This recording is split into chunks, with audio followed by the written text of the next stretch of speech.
भगवान विष्णु की जय हो, माता लक्ष्मी की जय हो। बृहस्पतिवार की कथा मैं सुनाने जा रही हूँ। इस दिन बृहस्पतिवार को भगवान विष्णु जी की पूजा होती है और यह व्रत सुख और वैभव के लिए किया जाता है। पूजन का विधान इस प्रकार है। बृहस्पतिवार के दिन जो कोई भी व्रत करते हैं वह एक समय ही भोजन करते हैं।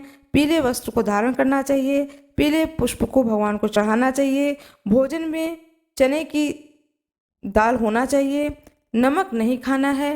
इस दिन पुरुषों को बाल या दाढ़ी नहीं बनवानी चाहिए, स्त्रियों को बाल नहीं धोने चाहिए। पीले रंग के फूल का माला भगवान विष्णु को चढ़ाना चाहिए, पीले कपड़े भगवान विष्णु को चढ़ाना चाहिए, पीले चंदन से भगवान को तिलक करना चाहिए। पूजन के पश्चात कथा सुननी चाहिए।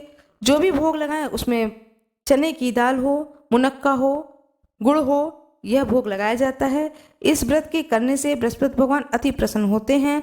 धन तथा अन्न और विद्या व रूपवान पत्नी का लाभ होता है। स्त्रियों के लिए व्रत अति आवश्यक है।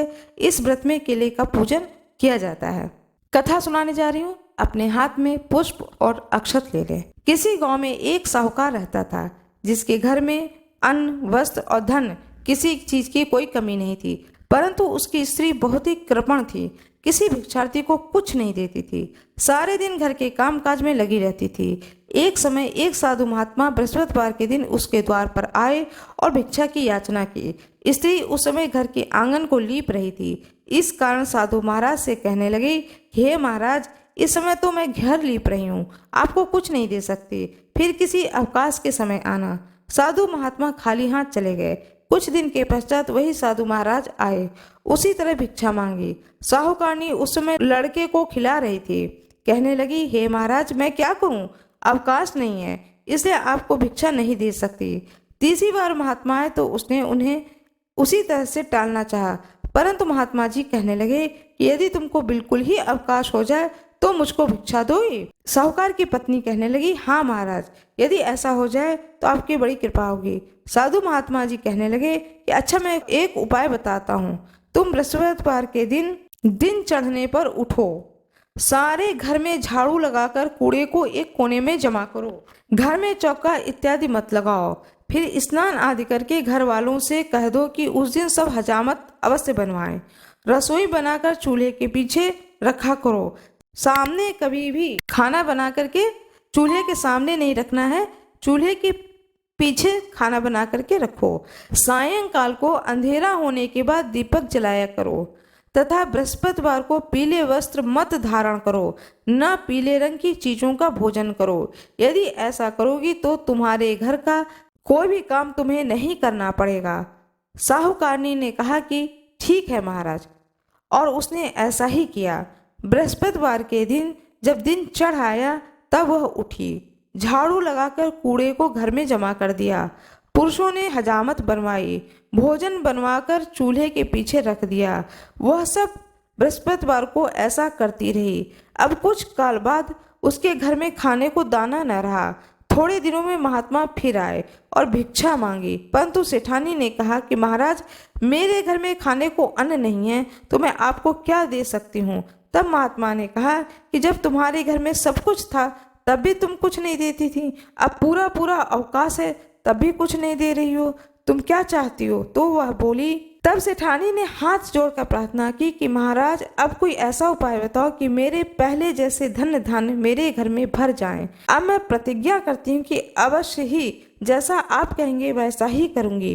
तब महात्मा जी ने कहा कि बृहस्पतिवार को प्रातः काल उठकर स्नान आदि से निवृत्त होकर घर को गौ के गोबर से लीपो तथा घर के पुरुष हजामत ना बनवाएं। भूखों को अन्न जल देती रहना।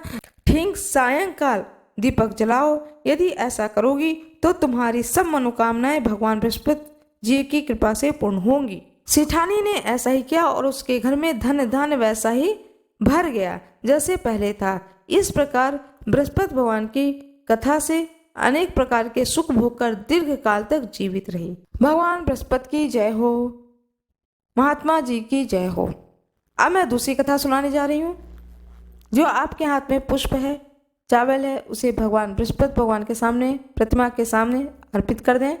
लक्ष्मी माता की जय हो, भगवान विष्णु की जय हो। अपने हाथ में पुष्प और अक्षत ले लें। दूसरी कथा सुनाने जा रही हूँ। एक दिन इंद्रदेव बड़े अहंकार से अपने आसन पर बैठ गए और बहुत से देवता, ऋषि, गंधर्व, किन्नर आदि सभा में उपस्थित थे। जिस समय बृहस्पति जी वहां पर आए, सब के सब उनके सम्मान के लिए खड़े हो गए, परंतु इंद्रदेव गर्व के मारे खड़े न हुए। यद्यपि वह सदैव उनका आदर किया करते थे, लेकिन उस दिन वह घमंड के कारण, गर्व के कारण अपने स्थान से खड़े नहीं हुए। बृहस्पति जी अपना अनादर समझते हुए वहां से उठकर चले गए। तब इंद्र को बड़ा शोक हुआ कि देखो, मैंने गुरु जी का अनादर कर दिया, मुझसे बड़ी भारी भूल हो गई। गुरु जी के आशीर्वाद से ही मुझको यह वैभव मिला है। उनके क्रोध से यह सब नष्ट हो जाएगा, इसे उनके पास जाकर उनसे क्षमा मांगनी चाहिए। इससे उनका क्रोध शांत हो जाएगा और मेरा कल्याण होगा। ऐसा विचार कर इंद्र उनके स्थान पर गए। जब बृहस्पति देव ने अपने ज्ञान के द्वारा यह जान लिया कि भगवान इंद्र क्षमा मांगने के लिए यहाँ आ रहे हैं, तब क्रोधवश उससे भेंट करना उचित न समझ करके वह अंतर्ध्यान हो गए। जब इंद्र ने बृहस्पति भगवान को घर पर नहीं देखा, तब निराश होकर लौट आए। जब दैत्यों के राजा वृषवर्मा को यह समाचार मिला कि भगवान इंद्र से उनके गुरु बृहस्पति देव नाराज हैं, तो उसने अपने गुरु शुक्राचार्य को आज्ञा दी कि इंद्रपुरी को चारों तरफ से घेर लें, और गुरु की कृपा न होने के कारण इंद्र भगवान हार जाएंगे। तब उन्होंने ब्रह्मा जी को राजा वृषवर्मा की आज्ञा के अनुसार शुक्राचार्य जी ने पूरे इंद्रपुरी को चारों ओर से घेर लिया, और गुरु की कृपा न होने के कारण इंद्रदेव हारने लगे। जब इंद्रदेव हारने लगे, तब उन्होंने ब्रह्मा जी को विनय पूर्वक सब वृतांत सुनाया और कहा कि महाराज, दैत्यों से किसी प्रकार बचाइए। तब ब्रह्मा जी कहने लगे कि तुमने बड़ा अपराध किया है, जो गुरुदेव को क्रोधित कर दिया। अब तुम्हारा कल्याण केवल तुम्हारे गुरु ही कर सकते हैं। तुम एक काम करो, त्वष्टा ब्राह्मण का पुत्र विश्वरूपा बड़ा तपस्वी और ज्ञानी है, उसे अपना पुरोहित बनाओ तो तुम्हारा कल्याण हो सकता है। यह सुनकर ही इंद्र ने त्वष्टा के पास गए और बड़ी विनम्रता भाव से त्वष्टा से कहने लगे कि आप हमारे पुरोहित बनने की कृपा करें, जिससे कि हमारा कल्याण हो। तब त्वष्टा ने उत्तर दिया कि पुरोहित बनने से तपोबल घट जाता है, परंतु तुम बहुत ही आग्रह कर रहे हो, इसलिए मेरा पुत्र विश्वरूपा पुरोहित बनकर तुम्हारी रक्षा करेगा। विश्वरूपा ने पिता की आज्ञा से पुरोहित बनकर ऐसा ही किया, और हरी इच्छा से इंद्र वृषवर्मा को युद्ध में जीतकर इंद्रासन पर स्थित हुए। विश्वरूपा के 3 मुख थे। एक मुख से वह सोमपल लता का रस निकाल पीते थे, दूसरे मुख से वह मदिरा पीते थे, और तीसरे मुख से अन्न आदि का भोजन करते थे। इंद्र ने कुछ दिनों तक तो उनकी सेवा की और कहा कि आपकी कृपा से यज्ञ कराना चाहता हूँ। तब विश्वरूपा की आज्ञा के अनुसार यज्ञ आरंभ हो गया। तब एक दैत्य ने विश्वरूपा से कहा कि तुम्हारी माता दैत्य की कन्या है, इस कारण तुम इस कल्याण के निमित्त एक आहुति दैत्यों के नाम पर भी दे दो तो अति उत्तम होगा। विश्वरूपा ने उस दैत्य का कहा मान लिया, और आहुति देते समय दैत्य नाम भी धीरे धीरे लेने लगा। इसी कारण यज्ञ करने से देवताओं का तेज नहीं चढ़ा।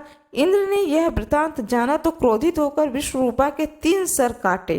मद्यपान करने से भंवरा, सोमपल्ली पीने से कबूतर, और अन्न खाने से वह तीतर बन गया। विश्वरूपा के मरते इंद्र का स्वरूप ब्रह्म हत्या के प्रभाव से बदल गया।